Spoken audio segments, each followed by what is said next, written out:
साधारणतः मी मूर्ती बनवायला 2013 पासून सुरुवात केली आणि ही सुरुवातीची मूर्ती माझ्या मंडळची म्हणजे माझ्या गावची माझ्या गल्लीतली मूर्ती पहिली मूर्ती आणि तिथूनच मी गणपती चालू करायला सुरुवात केली.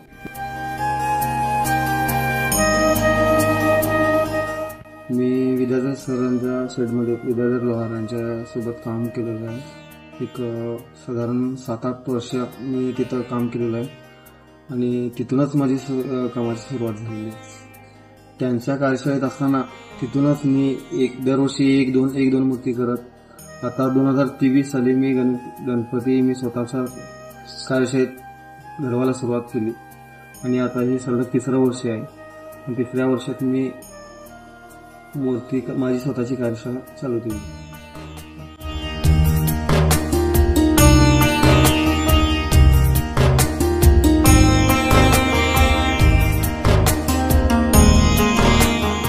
2023ला माझ्याकडे साधारणतः एक 3-4 मूर्त्या होत्या. आता माझ्याकडे 16-17 मूर्त्या आहेत.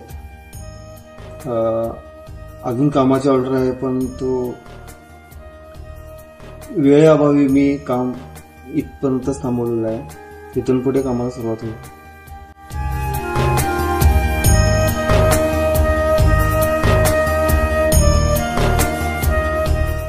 दादा 2023 साली बसवनगल्ली शापूर येथील मूर्ती रामायण थीमवर होती. ती संकल्पना तुमच्या मनात कशी आली? तसं पहिला मंडळ येऊन आपल्याला स्केच देतं किंवा आपल्याला काहीतरी आयडिया देतं. त्या आयडियातून आपण गणेश मूर्ती तयार करतो.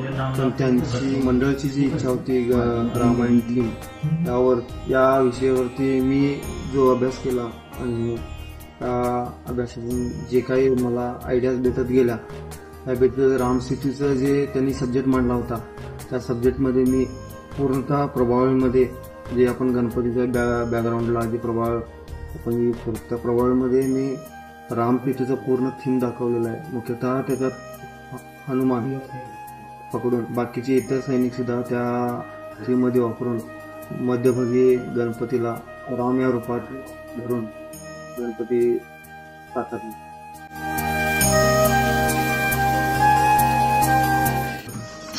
मी गणपतीला सुरुवात केली आणि फर्स्ट मूर्ती ही बसवनगल्ली शापूरची झाली आणि या मंडळाने मला जो काही सपोर्ट दिला आणि ही मूर्ती घडवली. त्या मूर्तीचा पहिला नंबर आला.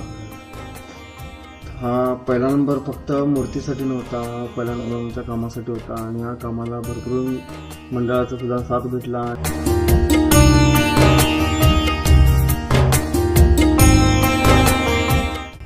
मागच्या वर्षी जे रामसीतेची मूर्ती झाल्यानंतर आपण बसवनगल्ली शापूरला जी पंचमुखी शिवावतार दिला, हा शिवावतार देत असताना तो गणपती या स्वरूपात साकारायचा होता आणि हे काम खूप अवघड होतं. पण या अवघड कामातून गणपतीची सुबक अशी मूर्ती घडवली गेली. ही मूर्ती घडवत असताना जे काही अनुभव आले ते एक खूपच शिकवून गेले आणि घडली सुद्धा मूर्ती त्यामध्ये. मंडळाला सुद्धा एक चांगल्या प्रकारे आवडली आणि मंडळाने पण भरभरून साथ दिली.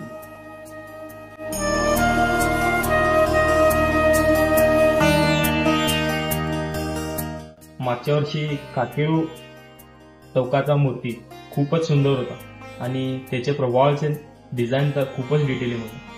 त्याबद्दल तुम्ही काय सांगा?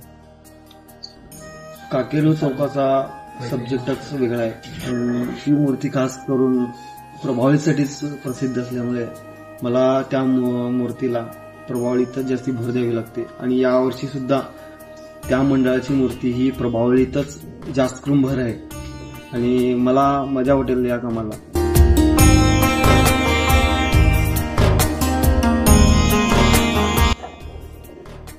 अळवणगल्ली शापूर या मंडळाची मूर्ती जी राम सीता या रूपात जी घडली ती एक वनवास रूपी राम सीता यांच्या संदर्भात जे काही मूर्ती घडवायची होती मी मूर्ती घडवली. पण घडवत असताना मूर्तीला पाहताच असं वाटत नव्हतं की मूर्ती या लेवलला जाईल. ती खूपच सुंदर घडली आणि लोकांना सुद्धा खूप आवडली.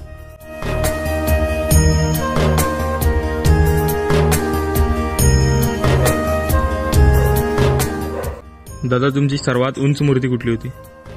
माझी सर्वात उंच मूर्ती 2023ला भवानीनगरची मूर्ती मी साकारली आणि ती मूर्ती 19 फूट उंच होती.